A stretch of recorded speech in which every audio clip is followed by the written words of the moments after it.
Hello everyone, this is the Homemaker and welcome to another world tour. So today we're going to visit the survival world uh, vlog tour. So yeah, um, this world I started it by uh, just playing normally, and then I decided to start recording it, but in a different way as to other worlds. Uh, in this world, I mostly just covered everything that was advancing after I like advanced a bit on those things. So yeah, that's why it was called the Survival World Log because like it's a survival world and the videos are kind of logs for like periods of time and to see the progress on everything. So yeah, um, the area where I started my world is over here. Um, I believe it's over here somewhere. No. Yeah. There was a an entrance somewhere over here, but I believe I blocked it off. But yeah, I had a base somewhere over here that was in the ground. And eventually I started to plant trees over here to get the tree farm going, and I managed to make a roof over the tree farm so that I didn't need to chop down some big trees.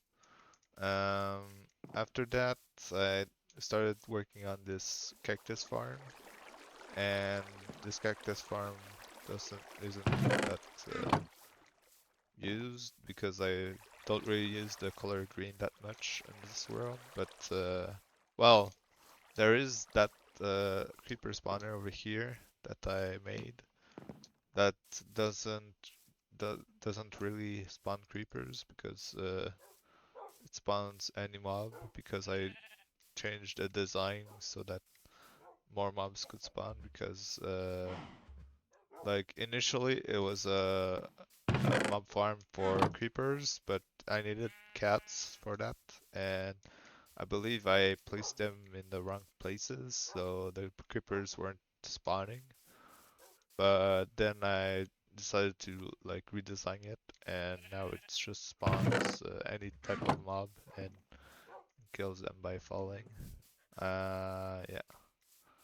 After that, there's this wheat farm that I built in the first episodes.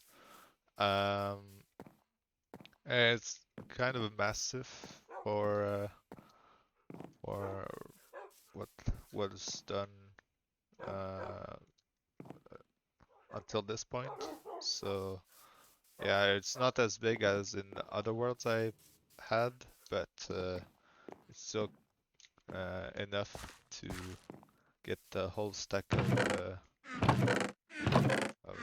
bread for eating. Um, After that, I also made some melon, carrot, uh, potato, and sugarcane farms. I also made a pumpkin farm over here that is automatic. And yeah, I tried this special design. Uh, I didn't know if another creator did this before, but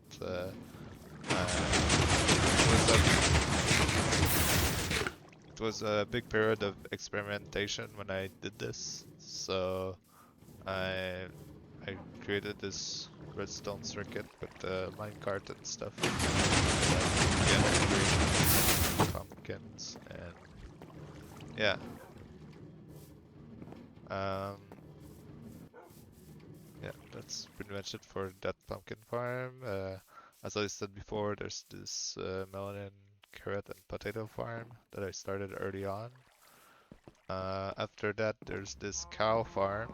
Uh, there are two parts. There's this part and this part. This part is a little bit more cruel to the cows. but it's easier to like farm. And I kept these cows because if these cows die all of a sudden, well, I have a backup with these cows.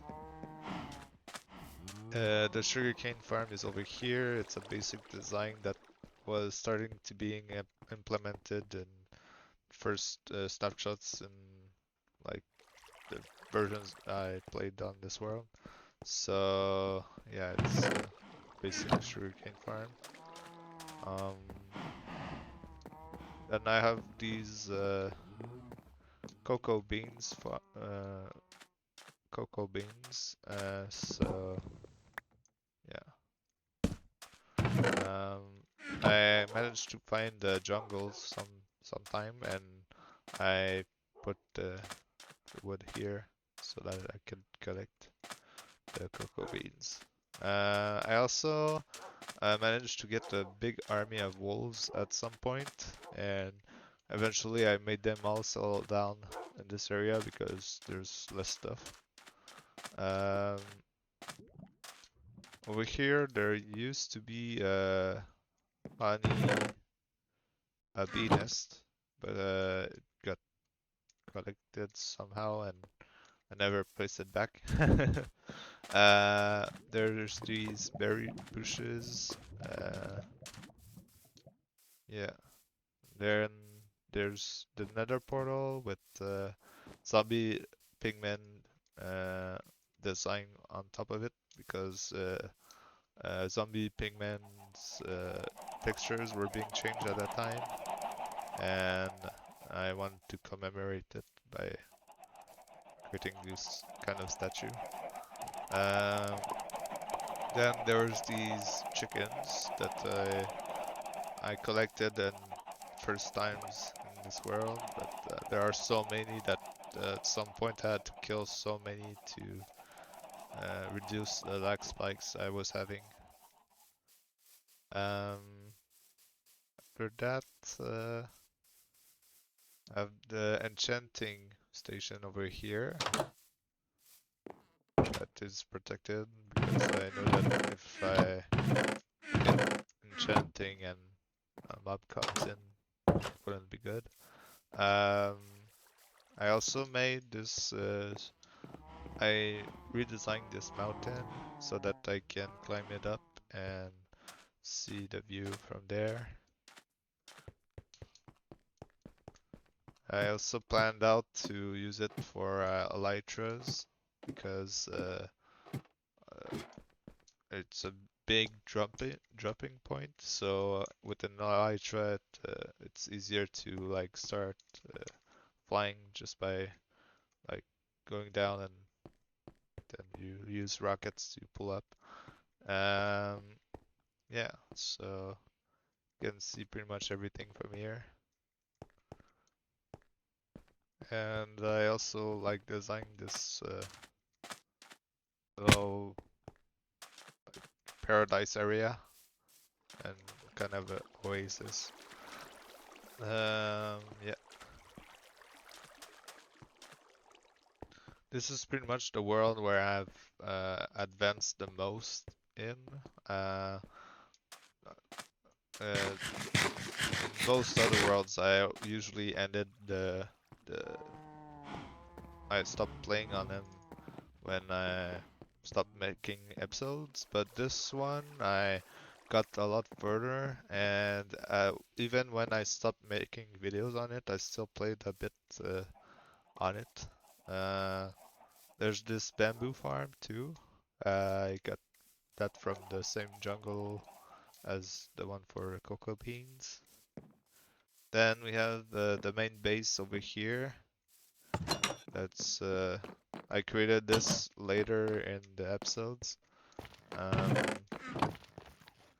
yeah, and so it's my main storage area. I wanted it to be centrally localized, so that's why I have the chests over here. Yeah, as you can see, I got shulker boxes and all that in this world. That's Yeah, in all my YouTube Let's Plays, that's the furthest I've gone. Um, yeah, so that's pretty much it for this part of the overworld. I also built some kind of library over there at some point, but I haven't really used it that much. I believe I put books on it, but yeah, these are for coordinates, so I can just consult the books and then go at those coordinates if I want to. And yeah, that's it for this part of the overworld. There are many other parts that I haven't shown yet, but to get there, we'll need to go to the Nether, so that's what we're gonna do.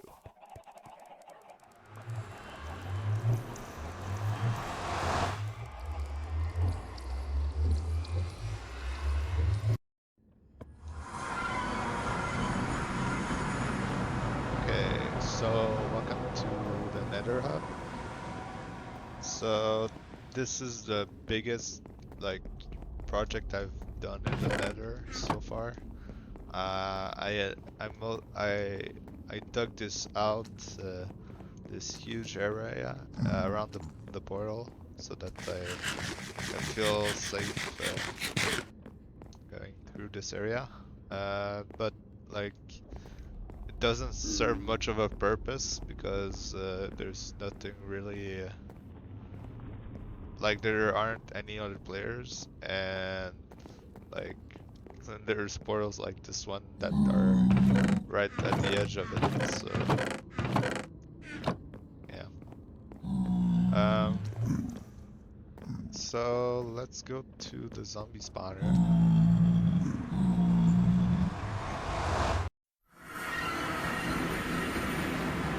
Yeah, so this is a zombie spawner I found while mining.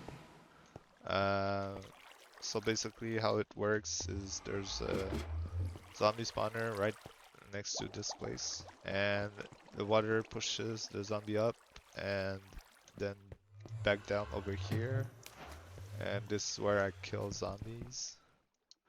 But because of entity cramming rules, I believe the amount of zombies that were spawning at that time was like 12 per hit or something like that. So I didn't get much XP from this, but I I still used it quite a lot because I didn't have much any other source of XP, especially at the beginning. This is the XP, the waiting area. And yeah, this is my mine, so I kind of ended it here for the mine. But and I also managed to get to the zombie spawner from the surface. That's why there's this ladder over here.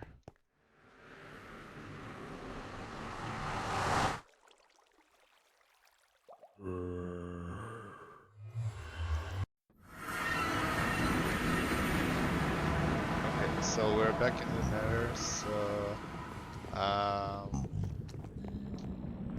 yeah, and this structure is pretty cool because like it's the first time I've used like 4 portals like next to each other.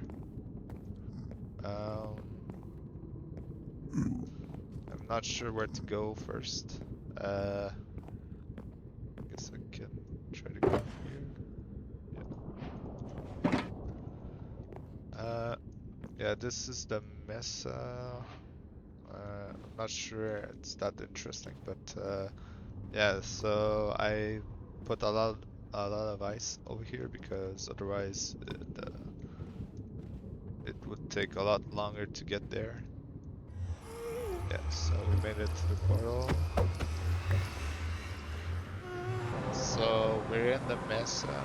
Yeah, so this is where I wanted to collect my terracotta blocks and clay and stuff because I didn't have any place to do it, and eventually I found this mesa biome, so that's why I connected it with another portal over here. Okay, so I'm gonna keep the boat. So if I go in this direction, there's 2 villages and 2 nether fortresses. Um, yeah, yeah. So let's go to the first village. Okay, so this is the village. Um, there's nothing much over here. The main thing about this area is that I made a big wall around the village to protect it from zombies and other mobs. And I put torches a bit like everywhere so that no mobs can spawn within the walls. Um, this is the main place where I got my emeralds, and also I had a mending villager. I'm not sure where it is, but yeah. So this is the first village I found. It was very useful to get like mending and other important enchanting books. Yeah, so let's go to the second village. I believe the second village contains a lot more mending villagers and those kinds of villagers. Yeah, so over here is the second village. I found this village in a swamp, so that's why there are swamp trees around. And I also made a wall like the first village. Um, there's nothing much here. There's like the villagers that yeah, this one gave me unbreaking, and yeah, this one gave me mending. I believe like at the time they didn't need um, beds to rest, so I put them in cages like this. But I think since then it has changed, so yeah. I believe this second village isn't that far from the first one, but yeah. So in this world, I have 2 nether fortresses that I found. And the first one, well, I found one while exploring the nether, and then while I was digging at the tunnel to get to that one, I found this other nether fortress. And yeah, there's nothing much to explore in these nether fortresses, but yeah, it's still kind of interesting. I believe this is the nether fortress where I got some nether wart. So yeah, and I made this area spawn more wither skeletons so that you can find them to get wither skulls. And yeah, you can see one is following us.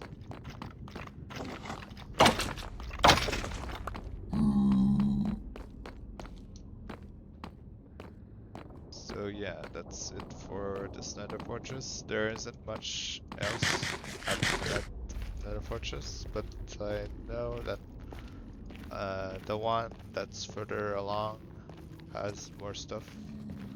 Um, yeah, the one that's further along, I made an blaze blaze spawner farm, but it's not like I need to manually kill the blazes for it to work. Yeah.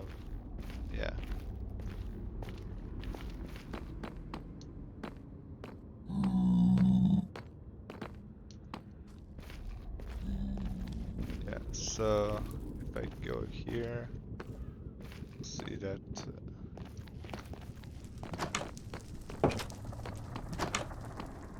yeah, so you have the blaze spawner, and this is where I farmed blazes. Oh, there's blazes over there too.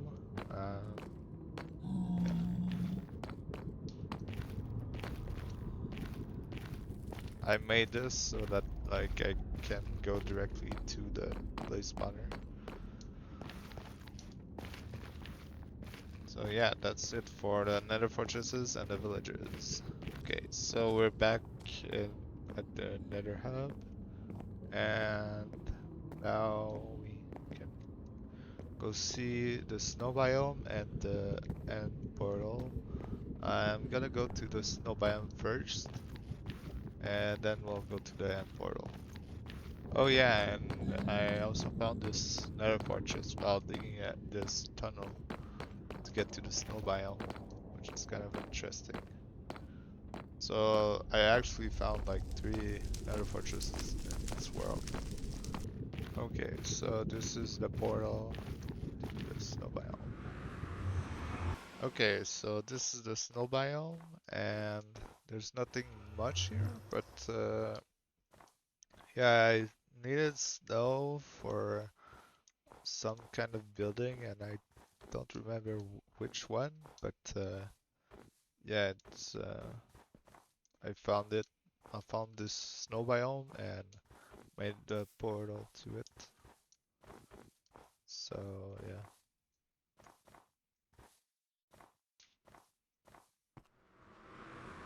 Okay, so this is the end portal. Yeah, so this is the end portal. Uh, I basically, before I fought the dragon, I put a lot of chests over here to be sure that I can survive. And yeah, I died a couple of times, so I had to use my spear of gear. And yeah, the chests have been here since the dragon fight, but I don't really need them anymore. Yeah, let's jump to the end.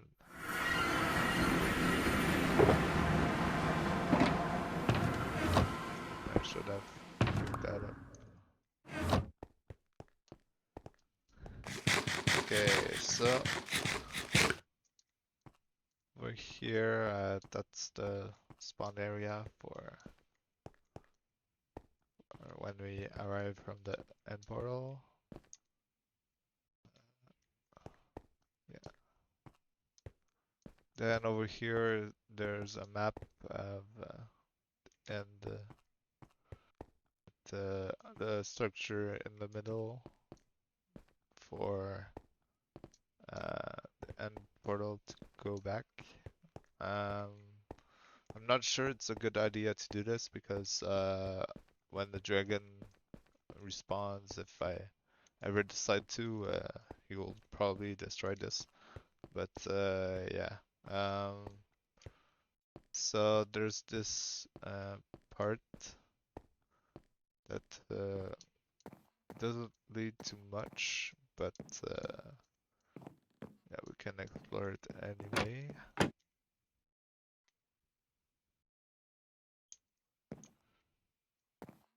Yeah, so this is the End Islands. So um, there's nothing much to explore. I didn't do anything else except this map, and yeah, so let's go back. Yeah, so this is a tree in the middle that I decided to put uh, as decoration around the end portal. It's kind of a cool concept. Yeah, so let's go back. Okay, so yeah, that's pretty much it for this world tour. I hope you enjoyed the visit, and I hope you've enjoyed these world tours. I might do a couple more world tours that are more personal world tours, but yeah. Um, Thank you for watching, and I'll see you in another video. So yeah, bye.